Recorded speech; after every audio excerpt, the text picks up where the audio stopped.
Mga bahang kalsada ang isa sa mga problema tuwing umuulan sa Metro Manila. Kaya naman ang MMDA sinimulan ng paglilinis sa mga estero at mga daluyan ng tubig.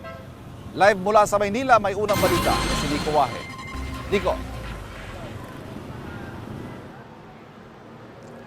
Ivan, magandang umaga. Tila nagparamdam na nga ang tag-ulan sa ilang bahagi ng bansa kabilang na ang Metro Manila. Kagabi, bumuhos na ang malakas na ulan at noong nakaraang linggo naman ay may nakaranas na ng pagbaha sa Maynila.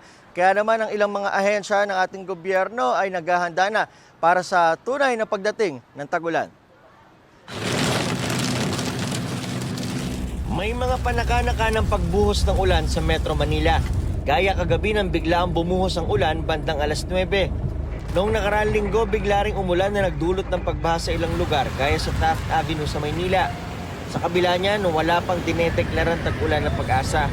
Pero hindi na raw kailangang hintayin ang deklarasyon ng tag-ulan bago maghanda. Ang MMDA nagsimula na sa kanilang declogging at desilting operation sa 40 drainage laterals o daluyan sa buong Metro Manila. Tinatanggal ang mga nakabarang basura sa mga stormwater sewer, gaya sa Fugoso Street. Sa Bambang naman, declogging operation sa mga sanitary sewer ang pinagkakaabalahan.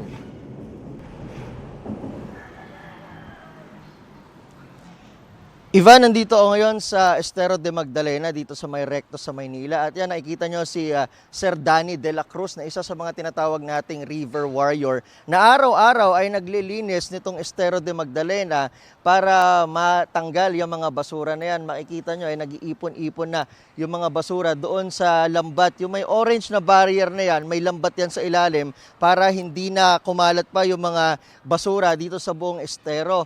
Araw-araw nakakakuha raw sila ng halos sa 70 sako ng mga basura na araw-araw din kinukuha ng DPS ng Maynila. Minsan meron din daw truck ng mismong DENR ang kumukuha ng mga basura na yan.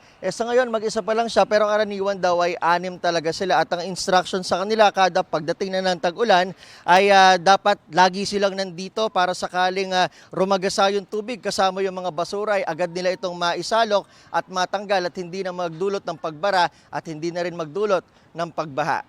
Live mula rito sa Estero de Magdalena dito sa Maynila, ako si Nico Wahe para sa GMA Integrated News.